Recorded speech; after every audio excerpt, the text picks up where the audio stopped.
Transportation in any country serves as a gateway for driving business and commercial activities, which are critical to sustainable economic growth and development. It therefore requires consistent and strategic investments to ensure it provides the services that connects the drivers of economic activities in the nation. The prospect of its transformation was the focus of discourse at the Nigerian British Chamber of Commerce Advocacy Roundtable on Transportation. Focusing on the theme, the role of concession in fixing the transportation sector, the president of the Nigerian British Chamber of Commerce, Prince Adedakpo Adelegon, in his opening remarks, harped on the need for the private sector to be fully engaged in the transformation of the transportation sector.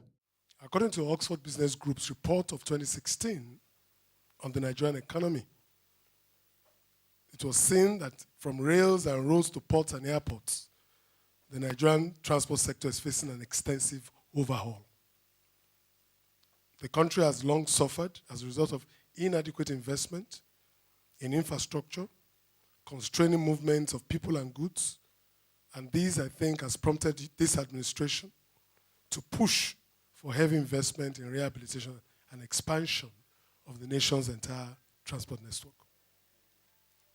In spite of your government's substantial projects and increased budget allocation, issues connected to investment, funding, and coordination are capable of limiting this implementation. The anticipated overhaul of that industry will not happen if the private sector can be fully engaged to support your aspiration. The keynote speaker and Minister of Transportation, Right Honorable Rotimi Amechi, gave an overview of the strategies that have been laid out to perpetuate the concession process by his ministry and the key steps ahead. For me, it's about logistics.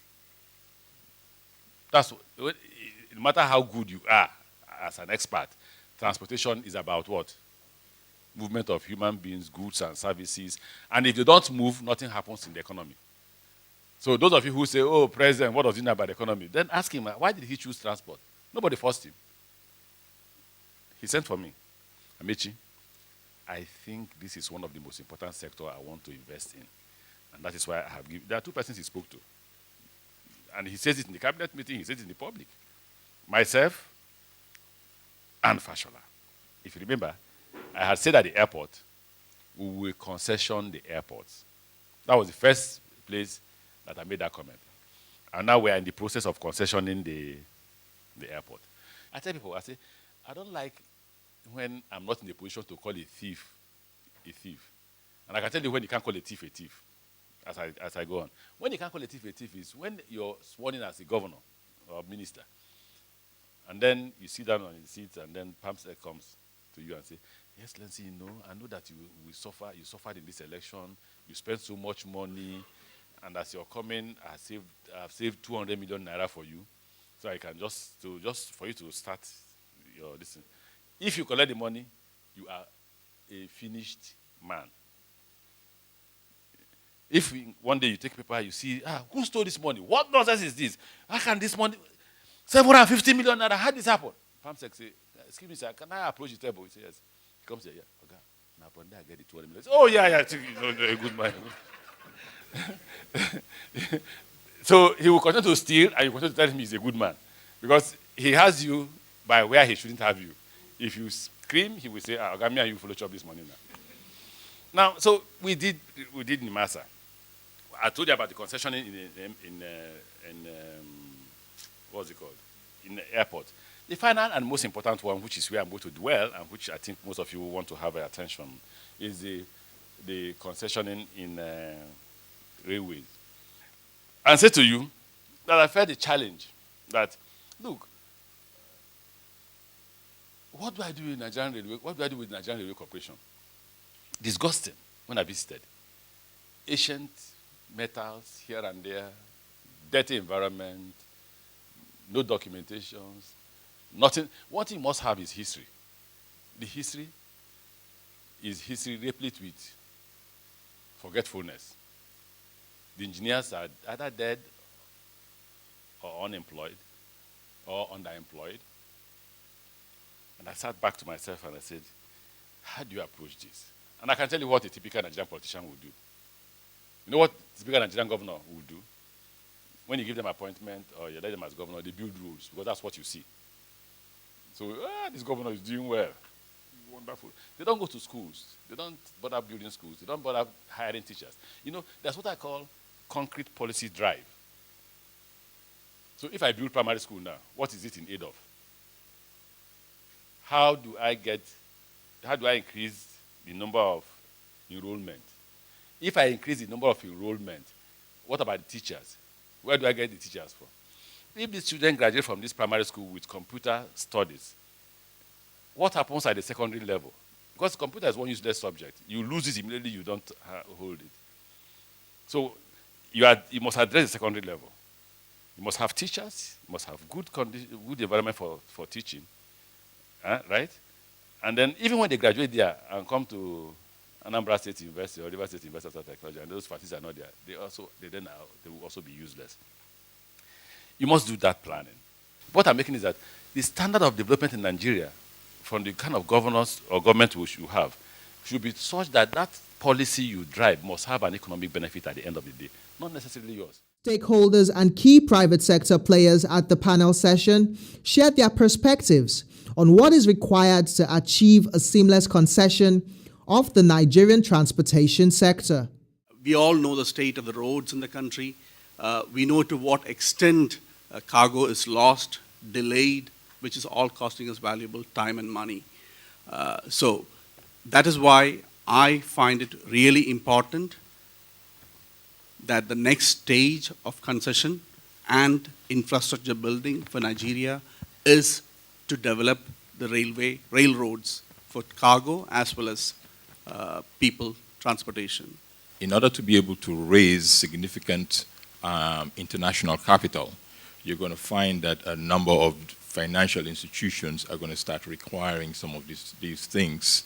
And as a government and as a private sector as well, to think about how we can deliver some of these requirements that are going to be needed by the capital, the financing arm of the international financing arm, in order to be able to deliver this project a lot more efficiently and without necessarily compromising on some of these requirements.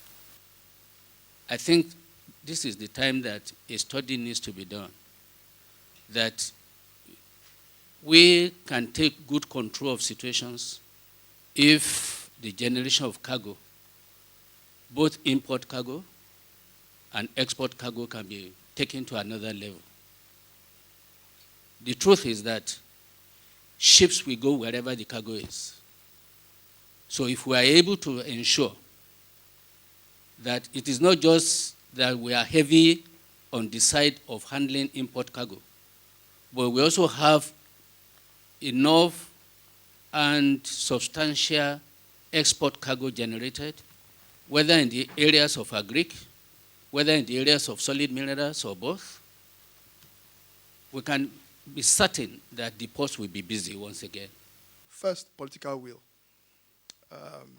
has to be placed fully, unconditionally behind whatever policy initiative that the government wishes to implement. That's one. Second, process. Now, every one of us that has been subject to any kind of process complains about that process. And the truth of the matter is that our procurement laws in Nigeria are drafted and are brought into effect on the basis of a very simple assumption, which we must admit is largely true in many cases. And the assumption is that if you can break a rule or cut a corner, you will do so. Right? That's really the foundation. And we've all lived to see the outcome of this assumption play out in various ways. The third, because process, by definition, as the minister has pointed out, is actually extensive and long, you must plan ahead. So planning is critical. And I dare say that, therefore, if, in answer to the question about process, we have policymakers actually coming into office and enunciating a plan, the first thing they will realize that there are certain items which manufacturers call long lead items. Those things that you have to start looking for and procuring ahead of when you actually want to use them, because they do take that long to acquire. And one of those is your advisors, who your bidders are going to be. So the earlier you start, the better. If we don't have a clear sign, clear map, then the objectives may not be achieved. The concession, there have been a lot of investment by the terminal operators and the shipping lines. And we have seen statistics, growing number of the tonnage, which shows that concession is working. But then there are other things on the side, like dwell time, of cargo at the sea. The whole logistic chain, as the minister has said, is not really working because of deficit. So what we're trying to say, even government is guilty, because government has inconsistent policies, which may not allow the terminals, for example, to fulfill their own obligations. If we have the guaranteed minimum tonnage that you have to, and then the payment of royalty depends on importation of rice or other goods, and the government says no more importation of rice, no more importation of vehicles, how will the terminals then fulfill their own obligations? From an engaging roundtable session, it is clear that for the Nigerian transportation sector to experience transformation through concession, 4 issues are cardinal. These include strong political will by the government, respect for legally binding contracts, private sector commitment and accountability in the areas of investments, and the conscious development of human capital and skills for a viable sector.